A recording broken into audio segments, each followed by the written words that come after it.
এই সন্ত্রাস এবং সংঘাতপূর্ণ রাজনীতিটা পরিহার করছে, প্রত্যাখ্যান করছে।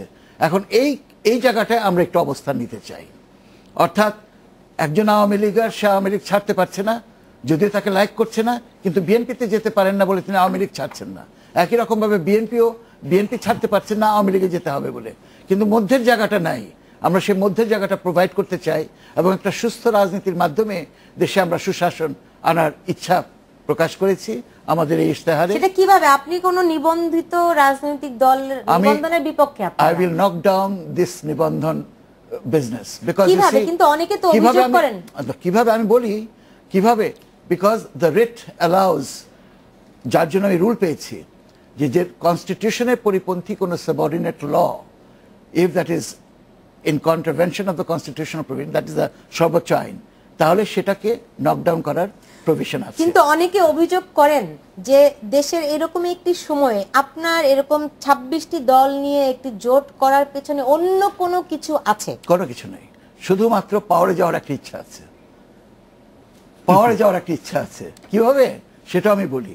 আমার নিজস্ব একটা প্রতিষ্ঠান আছে যার নাম মানবাধিকার বাস্তবায়ন সংস্থা। আমরা এই সংস্থা 1977 সাল থেকে নিয়ে 300-র উপরে শাখা নিয়ে আমরা কাজ করছি, মানবাধিকারের কাজ করছি। স্বৈরাচারী শাসনের আমলে মানবাধিকারের কোনো তোয়াক্কা করা হয় না, উপেক্ষা করা হয়, রীতিমতো নির্যাতন করা হয়।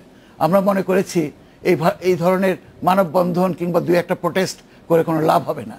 We shall have to go to power. আচ্ছা, আপনি যে বলছেন যে আপনারা নিবন্ধন চান না, তো এই মুহূর্তে আসলে জামায়াতে ইসলামের কোনো নিবন্ধন নাই, নিবন্ধন নির্বাচন কমিশন বাতিল করে দিয়েছে, আর আপনিও আসলে মানে নিবন্ধনের বিপক্ষে, তাহলে অবস্থানটা কেমন একটু অবিশ্বাসজনক হলো না? It may not be related with any other দল। এটা আমার স্ট্যান্ড, এটা জামাতের সাথে কিছু করার কিছু নাই। As it is, Jamaat stands in its own footing. আমাদের এই যে 36টা দল আর 26টা দল, আমি এটাও বলে রাখি আপনাকে, এই জোট আরো বিস্তৃত হবে, because there are lots of others who are in the pipeline, এবং তারা এই নিবন্ধনের এগেইনস্টে তাদের স্ট্যান্ড। এখন এই আপনার এই জোটে যারা আছে তারা কারা আসলে?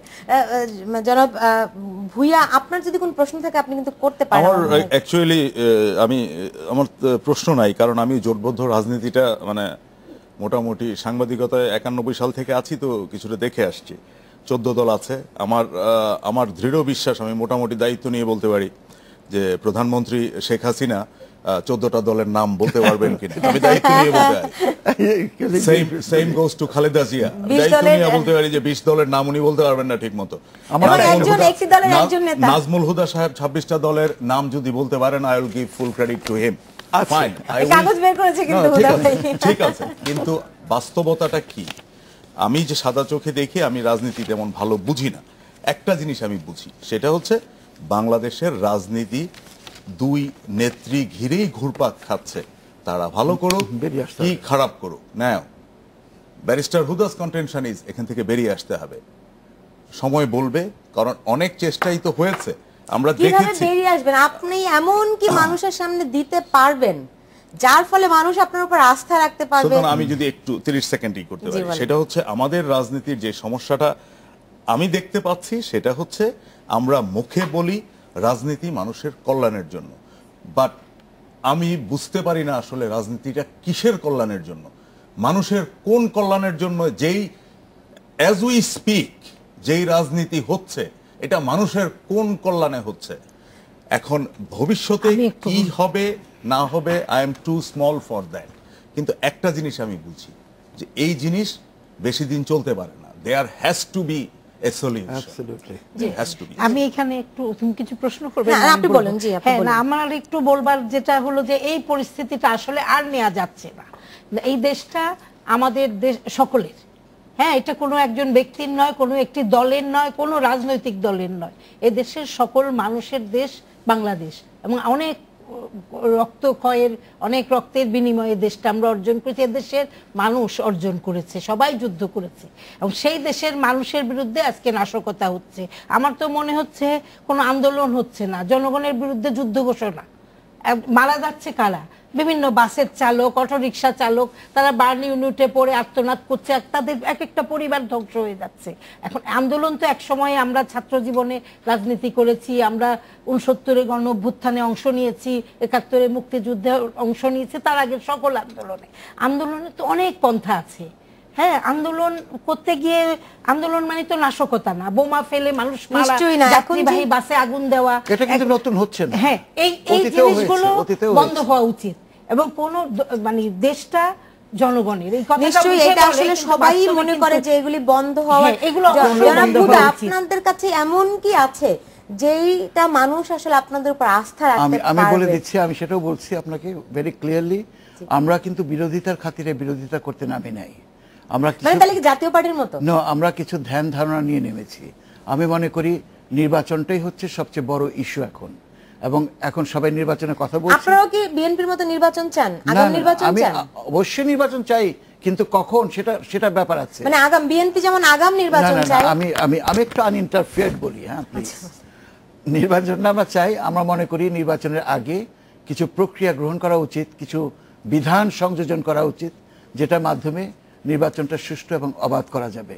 এবং একটা নিশ্ছিদ্র উপায় বের আমরা করেছি, যেটা শিগগিরই আমরা ময়দানে নিয়ে যাব, যেটা হলে পরে নির্বাচনের অঙ্গন থেকে ব্যালট বাক্স ছিনতাই বন্ধ হবে, ভোট কেন্দ্র দখল বন্ধ হবে, এবং একজন ভোটার সে আঙ্গুল দিয়ে দেখিয়ে দিতে পারবে যে তার ভোটটা কারচুপি হয়েছে।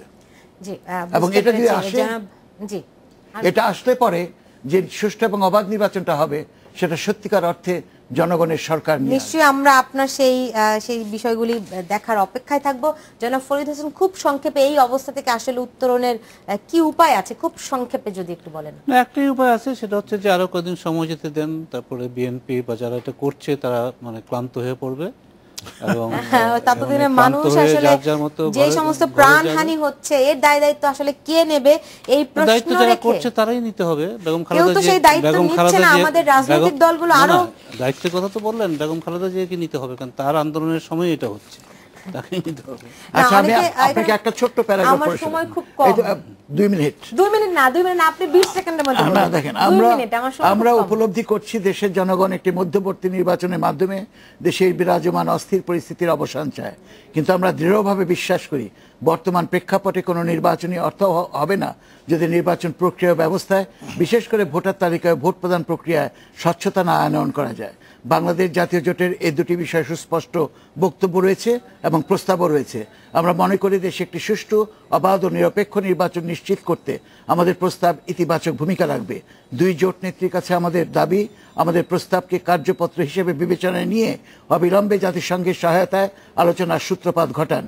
বর্তমান সংকট নিরসনে আলোচনার কোনো বিকল্প নাই, আর আমরা বজ্রকণ্ঠে বলতে চাই, আলোচনা ছাড়া 2 নেত্রীরও কোনো রেহাই নাই। অবিলম্বে আলোচনায় বসুন। নির্বাচন তো আর বারবার হতে পারে না একটা দেশে।